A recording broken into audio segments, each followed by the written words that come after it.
کبھی کبھی زندگی میں ایسے لمحے آتے ہیں جب انسان خود کو تنہا محسوس کرتا ہے، اپنے بھی ساتھ چھوڑ دیتے ہیں اور راستے بند نظر آتے ہیں، لیکن اگر اللہ ساتھ ہو تو کنواں بھی منزل بن جاتا ہے۔ یہ کہانی ہے حضرت یوسف علیہ السلام کی، صبر، آزمائش اور اللہ کی مدد کی ایک حیران کن داستان۔ حضرت یوسف اللہ کے نبی حضرت یعقوب کے بیٹے تھے۔ وہ نہایت خوبصورت، نرم دل اور نیک صفات کے مالک تھے۔ ان کے والد ان سے بہت محبت کرتے تھے۔ ایک رات حضرت یوسف نے عجیب خواب دیکھا۔ انہوں نے اپنے والد سے کہا، میں نے دیکھا کہ 11 ستارے، سورج اور چاند مجھے سجدہ کر رہے ہیں۔ حضرت یعقوب سمجھ گئے کہ یہ کوئی عام خواب نہیں، بلکہ اللہ کی طرف سے ایک بڑی خبر ہے۔ لیکن یوسف کے بھائی یہ محبت اور مقام دیکھ کر حسد کرنے لگے۔ انہوں نے سوچا، اگر یوسف ہمارے درمیان نہ رہے تو والد کی توجہ صرف ہماری طرف ہوگی۔ یہ سوچ آہستہ آہستہ ایک خطرناک منصوبے میں بدل گئی۔ ایک دن بھائی حضرت یوسف کو اپنے ساتھ جنگل لے گئے۔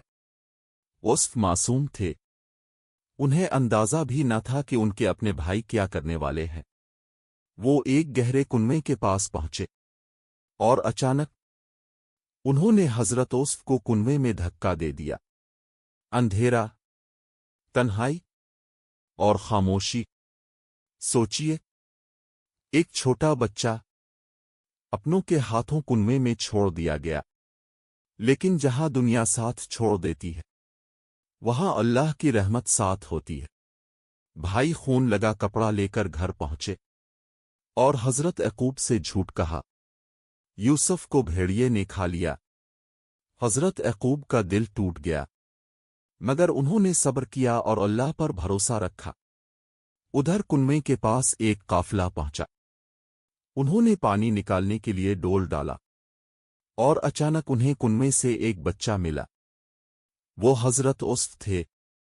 قافلہ انہیں مصر لے گیا اور وہاں غلام کے طور پر فروخت کر دیا گیا، مگر اللہ نے ان کے لیے کچھ اور ہی فیصلہ کر رکھا تھا۔ مصر کے ایک باصر وزیر نے انہیں خرید لیا اور اپنے گھر لے آیا۔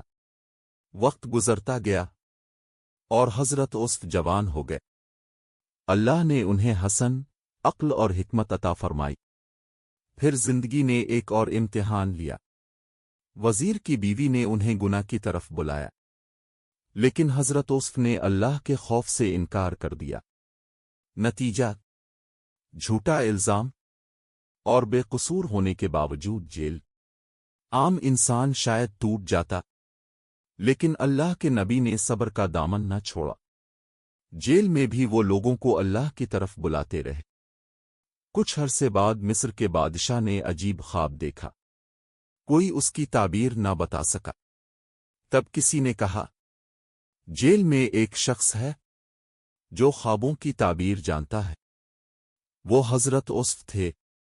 انہوں نے خواب کی تعبیر بتائی، 7 سال خوشحالی ہوگی، پھر 7 سال سخت قحط آئے گا۔ بادشاہ حیران رہ گیا۔ اس نے حضرت یوسف کو عزت کے ساتھ جیل سے نکالا اور مصر کے خزانوں کی ذمہ داری دے دی۔ سوچئے، جو کبھی کنویں میں تھا، پھر غلام بنا، پھر جیل میں گیا، آج وہی مصر کے خزانے سنبھال رہا تھا۔ یہ اللہ کی قدرت تھی۔ قحط کے دن آئے تو حضرت یوسف کے بھائی بھی اناج لینے مصر پہنچے۔ وہ یوسف کو پہچان نہ سکے، لیکن یوسف انہیں پہچان گئے۔ آخر کار حقیقت سامنے آ گئی۔ بھائی شرمندہ ہو گئے اور معافی مانگنے لگے، لیکن حضرت یوسف نے بدلہ نہیں لیا۔ انہوں نے فرمایا، آج تم پر کوئی الزام نہیں، اللہ تمہیں معاف کرے۔ یہ صرف معافی نہیں تھی، بلکہ عظیم کردار کی مثال تھی۔ اینڈنگ، جذباتی اور امید بھری آواز۔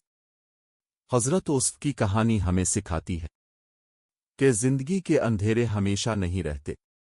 اگر انسان صبر کرے اور اللہ پر بھروسہ رکھے تو کنویں سے بھی عزت اور کامیابی کا راستہ نکل آتا ہے۔